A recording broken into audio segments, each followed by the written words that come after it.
Armando Baker here. It's Luke May. This is Tyler Hansbrough. University of North Carolina. Here's North Carolina. I just want to shout out my boy JBear_YT. JBear_YT. It's Carolina family, baby. Go Heels. Go Heels. What is up, boys? Welcome back to another video.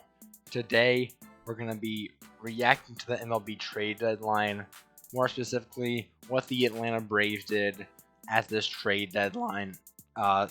So at the trade deadline, the Atlanta Braves traded for 4 players.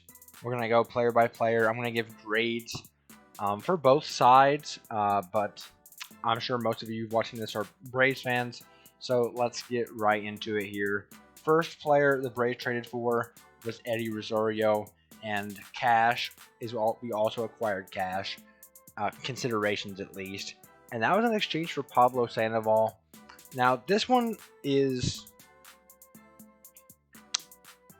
a little bit unusual.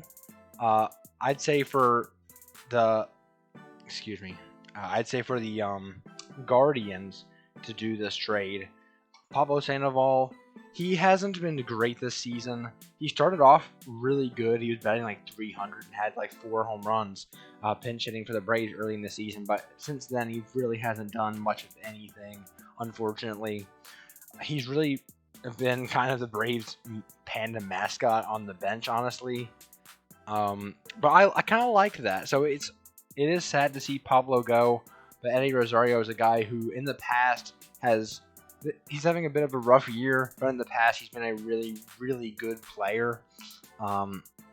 He's not doing too great this year. I think he has a 250 average. Yeah, 250 average after just signing his, I believe, $8 million deal, or is it $5 million? One of the two this year. So for the Braves, since they got the cash considerations, hopefully that'll pay for some of the contract. Either way, it doesn't necessarily matter whether they pay for it or not. Although it's sad to see Pablo go. As far as baseball ability is concerned, I think the Braves did win this trade. I'm going to give the Braves a B+ in this trade. I think they can get some really good stuff out of Eddie Rosario.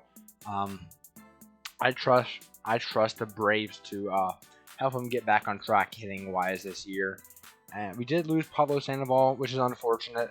But for the Guardians, honestly, they got a little bit of the salary off, but with the cash considerations, they're kind of paying for a little bit of it. So I'm not sure how much they're gonna be paying, but I gotta give this a C- for the Guardians. I don't necessarily see why else they would do this. Pablo Sandoval, I guess he could be a locker room guy, but yeah. So that's gonna be the first trade here. Second trade was for Adam Duvall. Now I absolutely love this trade.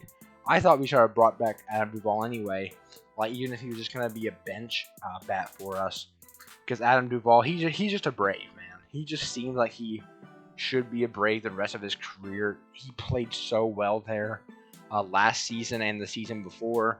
I think he belongs in the Braves uniform. He hasn't had a fantastic season in Miami, but being an everyday guy and being back in a Braves uniform, I think that'll definitely help improve his numbers. Although he's not having a terrible year. He's really hitting for power, and he was really big in that Miami bullpen. A guy you notice every time the Braves were facing him. And what we gave up was Alex Jackson, one of our formerly, I think, our top catcher prospect like last year. But I mean, honestly, Alex Jackson just hasn't been it. Defensively, he's a good defensive catcher. He's 25 years old, and he's only hitting 0.07 is his batting. 0.070 is his batting average. It's not great. It really isn't. Defensively, you always know what you're going to get from Alex Jackson, but offensively, that potential was not tapped into. Maybe Miami can tap into it, but it's not looking necessarily good for him. Obviously, I'm not wishing anything bad on the guy, but I also think the Atlanta Braves won this trade as well. Adam Duvall, it just really seems like he needs to belong as a Brave for the rest of his career. That's just me. So this, I'm going to give for the Braves, I'm going to give it an A, man. I like this trade so much. And for Miami, they could use a catching prospect. He's a good defensive catcher. So I'll give it a C. I think it's pretty average for him. The next trade came a little bit later on in the day, where the Braves acquire Jorge Soler. Now, for me, this Jorge Soler acquisition was a bit, I don't want to say unnecessary, but it does seem that he's going to be a bench bat. That's going to be, honestly, now that I'm thinking about it, he could be a really good bench bat. I think that's really definitely why they did it. I don't expect him to start very much. He doesn't bring much defensive value. I think he could be a really good bench bat, though, when he comes in to face against lefties. So, yeah, I actually think this trade's decent. And when you're only giving up Casey Kalish, who is a high A bullpen pitcher, I mean, we're getting a guy was almost an all-star one year for a guy who's been pretty good in a high A bullpen. So I think this trade isn't really bad for both sides. It makes sense that Kansas City would want to get him off their books.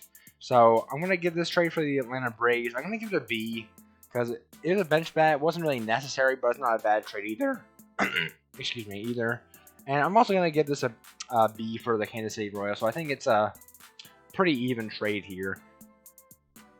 And with the final trade of the trade deadline, the Braves acquired probably the most important trade, I'd say, is going to be closing pitcher Richard Rodriguez from the Pittsburgh Pirates. He's been fantastic this year.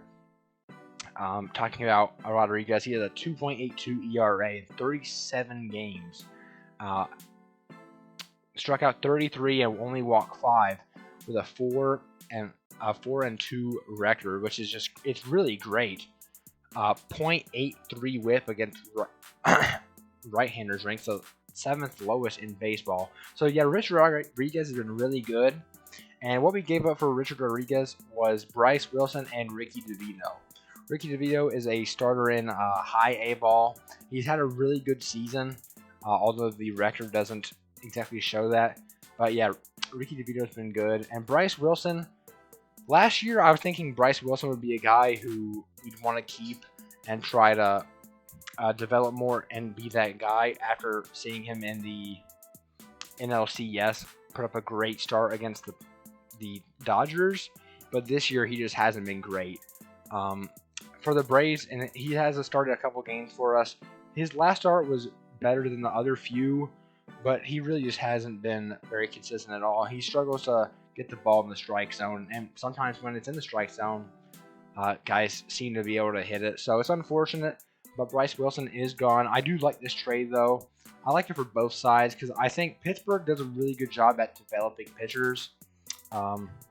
So I think that Bryce Wilson is in a good place in Pittsburgh for it. Same thing with Ricky DeVito. So I'm going to give this for the Atlanta Braves an A-. We needed a closer. And although lately Will Smith hasn't been bad, not having his best season, but he hasn't been bad. But Richard Rodriguez is that guy who can just definitively close games night in and night out. So I'm going to give it an A- for the Braves. And for the Pittsburgh Pirates, they got themselves some decent prospects. I'm going to give it a B+. I do give the slight edge to the Braves, but I think the Pittsburgh did a really good job with this trade as well. And obviously, we did trade for Stephen Vogt and Jack Peterson as well. I'm not going to necessarily talk about it. We gave up Bryce Ball in one of those trades, which he wasn't going to necessarily replace Freddie Freeman anyway, so that doesn't really matter. But anyways, that's going to be the trade deadline acquisitions for the Atlanta Braves. Let me know what you guys think in the comments down below. Please like, subscribe, comment, turn on post notifications, and I'll see you guys in the next one. Peace.